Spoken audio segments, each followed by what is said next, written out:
Welcome to Mito Matters, an informative medical education experience. I'm your host, Max Bissonette. Today, we're joined by a panel of experts to shed light on mitochondrial disease. To start our conversation and provide a foundational understanding, I'd like to turn to our supervising physician. So now we will have Dr. Duda joining us, a specialist in mitochondrial disease. Dr. Duda, for listeners who may not know, what exactly is mitochondrial disease? Thank you, Dr. Bissonette. Thanks for having me. In simple terms, mitochondrial disease happens when the mitochondria, the part of our cells that make energy, don't work properly. Because every cell needs energy, this can affect many parts of the body, especially the brain and the muscles. Symptoms can vary a lot. Some people may have muscle weakness, trouble with coordination, vision or hearing loss, or episodes that look like strokes.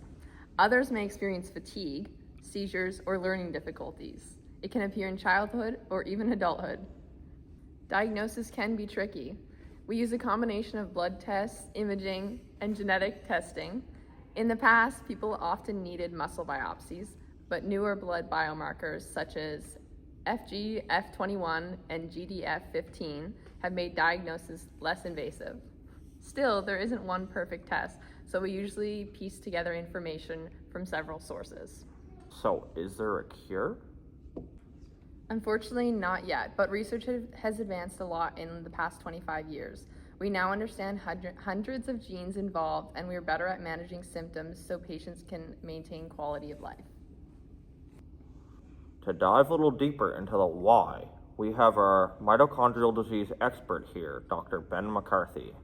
Doctor, could you elaborate on the underlying pathophysiology? What exactly is happening at the cellular level? Mitochondrial disease occurs when the mitochondria, the energy-producing structures inside our cells, can't make enough ATP, the molecule that powers almost all cellular processes. Normally, mitochondria generate ATP through oxidative phosphorylation, a system made up of 5 protein complexes in the electron transport chain. In mitochondrial disease, mutations in either mitochondrial DNA or nuclear DNA disrupt the function of these complexes. When even one part of the chain doesn't work properly, electrons can't move smoothly through the system. This leads to 2 major problems. First, ATP production drops, so high-energy tissues like the brain, muscles, heart, and nerves begin to fail. Second, the impaired chain leaks electrons, which react with oxygen to form excess reactive oxygen species. These damage lipids, proteins, and DNA, making cells even less efficient. Thank you to Dr. Ben McCarthy. Understanding the disease process is vital. Now, I'll turn it to the pharmacist, Dr. Nolan Spink. When a patient is diagnosed with mitochondrial disease, what are the primary treatments available from a pharmaceutical perspective? Right now, treatment is largely supportive because there are very few disease-specific therapies available. But research is moving quickly. One area of promise involves the use of L-arginine and citrulline.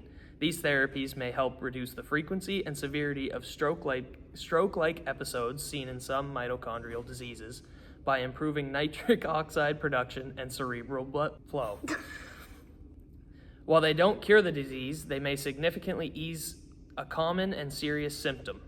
Although no pharmacological treatments are currently approved, the number of promising therapies in development continues to grow. With ongoing research, there is real hope for future breakthroughs in the treatment of mitochondrial diseases. And thank you to Mr. Nolan Spink. I'd like to ask our psychologist, how does mitochondrial disease typically impact a patient's lifestyle and psychological well-being? Mitochondrial disease affects far more than physical health, and this makes psychological care especially important. Because the body can't produce enough energy, individuals often experience chronic fatigue, heightened stress, and emotional challenges like anxiety and depression. Cognitive difficulties such as memory problems, reduced attention, and brain fog affect about a third of individuals and can vary dramatically from day to day, which can make daily tasks unpredictable and frustrating. These symptoms often contribute to social withdrawal or a sense of being misunderstood, especially since the disease is largely invisible, helping individuals navigate fluctuating symptoms, cope with emotional strain, and build strong support systems that can improve their overall functioning and quality of life. And now I'd like to thank our psychologist Phineas Ferb. Thank you all for all those insights. That brings me to the clinical exercise physiologist portion. Something about physical activity in managing chronic conditions is very important. While exercise is not a cure for mitochondrial disease, the goal is very much about managing symptoms, improving function, and quality of life. We will now hand it over to our clinical exercise physiologist.